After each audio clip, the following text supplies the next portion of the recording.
പുതിയ വീഡിയോയിലേക്ക് എല്ലാവർക്കും സ്വാഗതം. ശ്രീ അച്യുതാനന്ദന്റെ ഓർമ്മയായി അദ്ദേഹത്തോട് പാർട്ടിക്കുള്ള ഒരു സമീപനം എങ്ങനെയാണെന്ന് നമുക്ക് നോക്കിക്കാണാം. ഇദ്ദേഹം ചോദിച്ച ചോദ്യം വളരെ പ്രസക്തമായ ഒരു ചോദ്യമാണ്. കേരളത്തിലെ മുഖ്യമന്ത്രിയായിരുന്ന ശ്രീ VS അച്യുതാനന്ദൻ ഓർമ്മയായി. അദ്ദേഹം കമ്മ്യൂണിസ്റ്റ് മാർക്സിസ്റ്റ് പാർട്ടിയുടെ കേരളത്തിലെ സ്ഥാപക നേതാക്കളിൽ ഇന്ന് ജീവിച്ചിരുന്ന ഏറ്റവും അവസാനത്തെ ആളായിരുന്നു. അദ്ദേഹത്തോടെ ആ യുഗം അവസാനിച്ചു.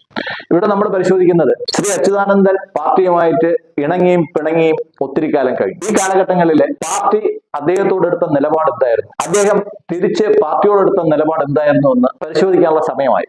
അദ്ദേഹം മരിച്ചുടനെയാണ് നമ്മൾ ഈ വീഡിയോ ചെയ്തിരുന്നെങ്കിൽ ഒരുപാട് സെന്റിമെന്റ്സ് ആൾക്കാർക്ക് ഉണ്ടാകുമായിരുന്നു. മരിച്ചുപോയ അച്യുതാനന്ദനെ പറ്റിയിട്ട് നമ്മൾ ഇങ്ങനെയൊക്കെ പറയാമോ എന്നൊരു സെന്റിമെന്റ്സ് ആൾക്കാർക്ക് ഉണ്ടാകുമായിരുന്നു. ആ സെന്റിമെന്റ് അസ്തമിക്കേണ്ട സമയമായി. ഇത് നമ്മൾ ആലോചിക്കേണ്ടത്, ആദ്യമായിട്ട് ശ്രീ അച്യുതാനന്ദൻ ശാസിക്കപ്പെടുന്നത്, പാർട്ടി ശാസിക്കുന്നത് 1964-ലാണ്. 1962-ലെ ചൈനീസ് യുദ്ധവുമായി ബന്ധപ്പെട്ട് ഇന്ത്യൻ സൈനികർക്ക് രക്തദാനം നൽകണമെന്ന് അദ്ദേഹം ആഹ്വാനം ചെയ്തു. ജയിലിൽ കിടന്നാണ് അദ്ദേഹം ആഹ്വാനം ചെയ്തത്. ചൈന പക്ഷപാതം കാണിച്ചിരുന്ന മാർക്സിസ്റ്റ് പാർട്ടി, അല്ലെങ്കിൽ ഒരു മാവോയിസ്റ്റ് പാർട്ടി തന്നെയായിരുന്ന ഈ പാർട്ടി അച്യുതാനന്ദന്റെ ഈ ഒരു പ്രസ്താവന ഇഷ്ടപ്പെട്ടില്ല.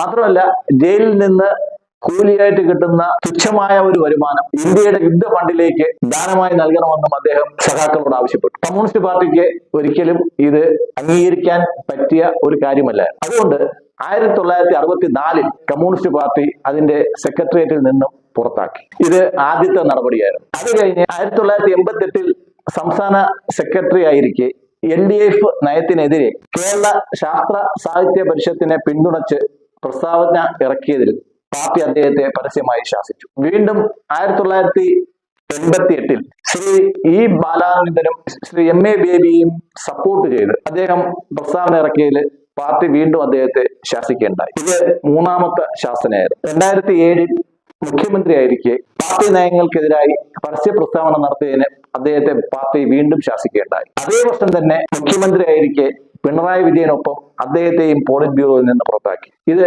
പാർട്ടിയുടെ അദ്ദേഹത്തിനെതിരായിട്ടുള്ള 5ാമത്തെ നടപടിയാണ്.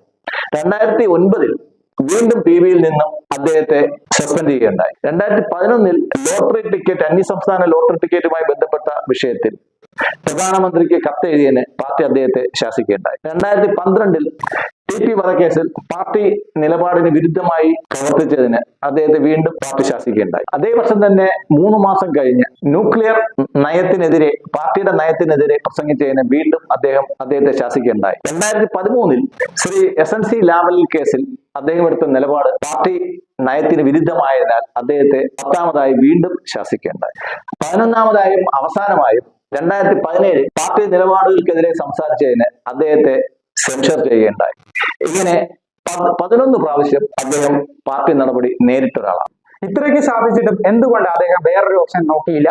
11 പ്രാവശ്യം അദ്ദേഹത്തിനെതിരെ നടപടി എടുത്തിട്ടും അദ്ദേഹം പാർട്ടി മാറുകയോ പാർട്ടിയെ പരസ്യമായി ധിക്കരിച്ച് പുറത്തു പോവുകയോ ചെയ്യുകയുണ്ടായില്ല. ഒന്നാമത്തെ കാര്യം, അച്യുതാനന്ദനെ പോലെ ഒരാളെ ഉൾക്കൊള്ളത്തക്ക ഒരു പാർട്ടി കേരളത്തിൽ വേറെ ഇല്ലായിരുന്നു എന്നുള്ളതാണ് ഒരു വസ്തുത. 2, അദ്ദേഹത്തിന്റെ നിലപാടുകൾക്ക് യോജിക്കാൻ പറ്റിയ ഒരു പാർട്ടിയും കേരളത്തിലില്ല. പുതുതായിട്ട് ഒരു പാർട്ടി കെട്ടിപ്പടുക്കുക എന്ന് പറയുമ്പോഴത്തേക്ക് കമ്മ്യൂണിസ്റ്റ് മാർക്സിസ്റ്റ് പാർട്ടിക്കെതിരെ പുതുതായിട്ട് പാർട്ടികൾ കെട്ടിപ്പടുത്ത ശ്രീ MV രാഘവന്റെയും ശ്രീമതി ഗൗരി അമ്മയുടെയും ഒക്കെ വിധി നമ്മൾ കണ്ടതാണ്. അതൊരിക്കലും പ്രായോഗികമായിട്ടുള്ള ഒരു കാര്യമല്ല. അപ്പോൾ അദ്ദേഹത്തിന് മറ്റ് യാതൊരു ഓപ്ഷനും ഇല്ലാതിരുന്നത് കൊണ്ട് തന്നെയാണ് അദ്ദേഹം പാർട്ടിയിൽ അവസാനം വരെ തുടർന്നത്. പിന്നെ എല്ലാ പാർട്ടി സഖാക്കൾക്കുമുള്ള ഒരു സ്വപ്നം എന്ന് വെച്ച് കഴിഞ്ഞാൽ മരിക്കുന്ന സമയത്ത് പാർട്ടി ചെങ്കൊടി പൊതിപ്പിച്ച് യാത്രയാക്കുക എന്നുള്ളതാണ്. ആ ഒരു ആഗ്രഹത്തിനും കൂടെ വേണ്ടി ആയിരിക്കണം അദ്ദേഹം പാർട്ടിക്ക് പുറത്തു പോകാനോ അല്ലെങ്കിൽ രാഷ്ട്രീയത്തിൽ നിന്ന് വിരമിക്കാനോ അദ്ദേഹം ശ്രമിക്കാതിരുന്നത്. അച്യുതാനന്ദൻ ചരിത്രത്തിൽ എങ്ങനെ ഓർമ്മിക്കപ്പെടും എന്ന് നമുക്ക് നോക്കി നോക്കാം.